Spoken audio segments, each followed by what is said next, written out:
Il est 9h30, bienvenue à vous si vous nous rejoignez sur Direct Investisseur qui continue. Il est temps de rejoindre Stéphane Sauduteil, fondateur de Technibourse, avec qui on va parler du CAC 40. Bonjour Stéphane.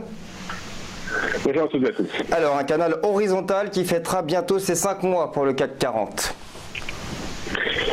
Oui, bien écoutez, on reste toujours dans ce fameux canal horizontal qui va fêter quasiment ses 5 mois dans quelques jours, à savoir une évolution comprise quasiment parfaitement entre 5250 en bas et 5550 en haut.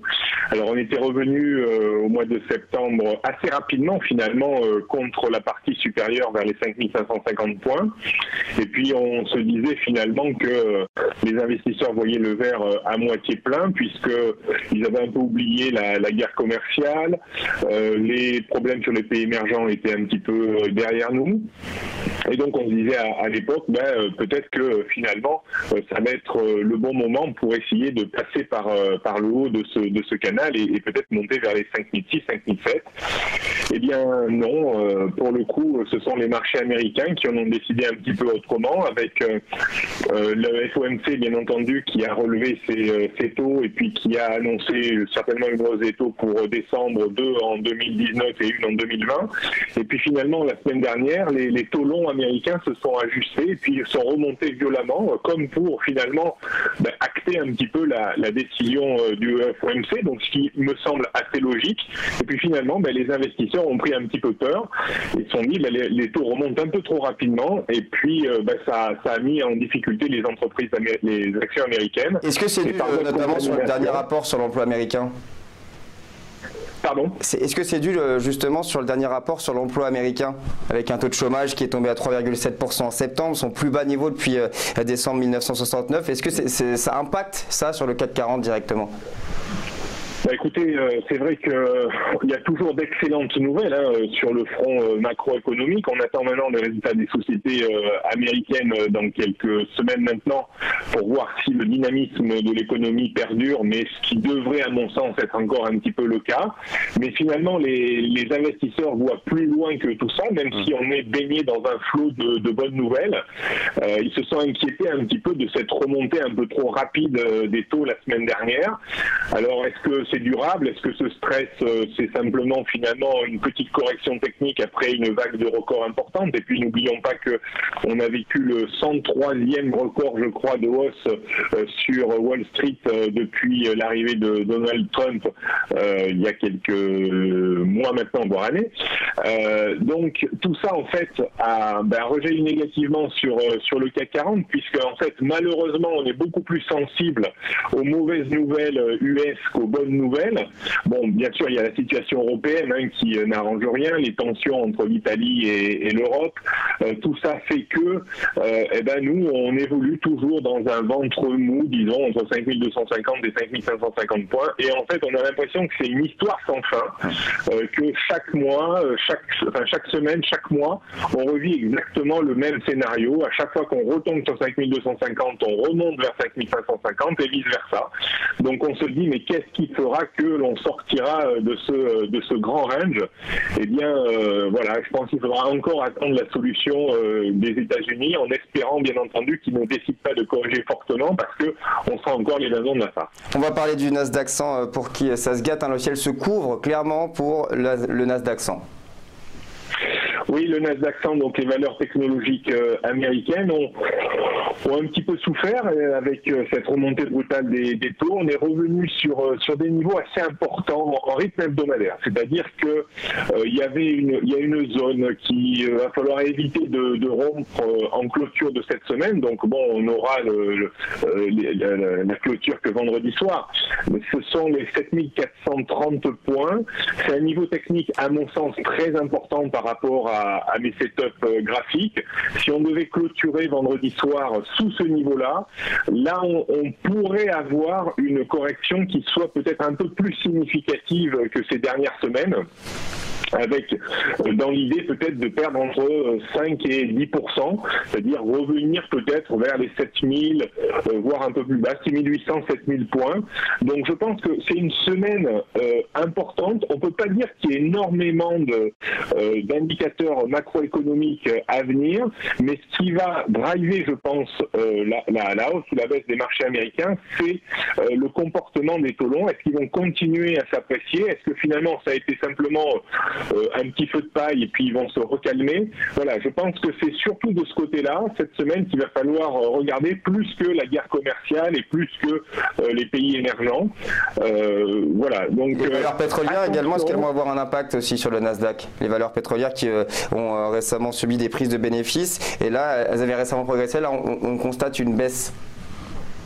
Oui, c'est vrai que le pétrole est peut-être également un sujet de crispation dans les prochaines semaines. C'est vrai qu'il a ouvert la brèche à une hausse sur des niveaux supérieurs, même si on est revenu un peu en arrière en fin de semaine dernière. Donc je pense pour le coup que ça reste juste une correction technique. Mais c'est vrai qu'un pétrole cher n'est jamais bon pour la croissance mondiale. Alors à quel niveau il y aura une prise de conscience massive que le pétrole redevient un problème pour l'économie mondiale? Je pense que c'est autour des 90-100. Ce niveau psychologique des 100 va certainement effrayer de nouveau les investisseurs. Alors graphiquement, sur le pétrole, on a un potentiel sur 90. Alors si on raisonne sur le Brent, le Brent de la mer du Nord, $100, c'est peut-être un petit peu ambitieux comme niveau, mais au moins 90, je crois que c'est tout à fait possible. Alors est-ce que ce niveau commencera à déchaîner les passions et à mettre de nouveau une pression baissière sur les marchés? Donc on voit en fait qu'il y a plein de poils à gratter qui sont là en sous-main pour finalement déranger peut-être un petit peu cette hausse tranquille des marchés américains jusque-là. On passe au cours de l'euro toujours à 1,15. Si ça en reste là, est-ce qu'on peut s'inquiéter? Parce que vous parliez la semaine dernière de fracture avec l'euro et le dollar. Si ça reste autour des 1,15, est-ce qu'on peut vraiment s'inquiéter? L'euro, en fait, a trois drivers. Le premier driver, c'est bien sûr l'arrêt des injections de liquidités de la Banque centrale en fin d'année qui exerce une pression haussière sur l'euro. Les problèmes entre l'Italie et l'Europe, ça exerce une pression baissière sur l'euro. Donc tout ça, ça se neutralise un petit peu, dirons-nous. Et puis l'arbitre, c'est encore les États-Unis, avec bien sûr les hausses de taux qui pèsent un peu sur l'euro. Mais on pourrait également se dire, dans les mois prochains, imaginons que les entreprises américaines ont des résultats un petit peu moins forts que prévu. Qu'est-ce que pourrait faire l'administration Trump pour soutenir encore la croissance des entreprises américaines? Il a baissé les impôts sur les sociétés et sur les particuliers, ça sera difficile d'agir de nouveau sur ce levier. Donc le seul levier qui lui resterait à Donald Trump, c'est de dire, voilà, il va falloir qu'on essaye de laisser filer le dollar, baisser le dollar pour favoriser de nouveau les valeurs exportatrices américaines, pour recréer du chiffre d'affaires et des marges. Et donc ça remettrait une pression haussière sur l'euro. Donc je pense que le sort de l'euro est encore dû finalement plus à ce qui va se passer aux États-Unis que ce qui se passe actuellement en Europe, avec deux courants qui s'opposent finalement. C'est Donald Trump qui décide tout, quoi. J'ai bien l'impression, malheureusement, c'est triste à dire, mais c'est comme ça. Donc, on a techniquement, pour voir un petit peu quel courant va l'emporter, il y a bien sûr un niveau très important autour des 1,15. Si on s'enfonce vraiment sous 1,15, on pourra peut-être revenir sur le point bas des 1,13 qui a été fait le 15 août dernier, mais j'ai pas l'impression que l'on puisse vraiment enfoncer ces 1,13.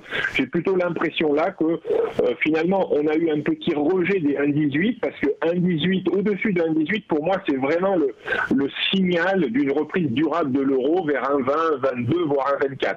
Donc on a refusé les 1,18 autour du FOMC il y a quelques temps, et donc finalement les investisseurs ont pris un peu le contre-pied de tout ça. Donc j'ai l'impression que l'euro est capable de se ressourcer autour des 1,13, 1,15 pour de nouveau essayer de prendre appui pour aller chercher 1,18. Donc tout ça pour vous dire que j'ai plus l'impression quand même que dans les prochaines semaines, l'euro est capable de se reprendre plutôt que de s'effondrer, passer en dessous de 1,13 et aller chercher les 1,10 voire plus bas. Donc je reste plutôt haussier sur l'euro, même si depuis 15 jours ça baisse. On va terminer avec le DAX, le marché allemand qui semble plus vulnérable que le CAC 40 en ce lundi matin. Oui, c'est vrai que le marché allemand, et ça c'est, je dirais, c'est assez nouveau, hein, et beaucoup moins performant que le marché parisien. Et ça c'est assez rare pour que ce soit souligné, et ça depuis maintenant pas mal de mois. En fait, c'est dû à deux choses, principalement la guerre commerciale entre les États-Unis et l'Allemagne au sujet de l'automobile, bien sûr, et puis un peu le ralentissement de la croissance chinoise, mais également les problèmes politiques de Madame Merkel avec tout ce qui était immigration. C'est vrai que c'est un peu tiraillé dans le pays. Donc le DAX finalement est moins dynamique, hein, moins performant que ces dernières années. Mais ce qui est très intéressant sur le DAX, c'est que pour le moment, il sauve la ligne de flottaison. Il y a la ligne de flottaison sur le DAX, c'est disons 11 700, 11 800 points. C'est-à-dire que tant qu'on reste au-dessus de ce niveau, certes il est faible, mais il n'y a pas péril dans la demeure. Par contre, attention, si on devait enfoncer 11 600, 11 700 points dans les prochaines semaines ou dans les prochains mois, là on ouvrirait vraiment une brèche et un potentiel baissier relativement important, puisque on pourrait revenir à mon sens, autour des 10 000 points, c'est-à-dire perdre quasiment une quinzaine de pourcents.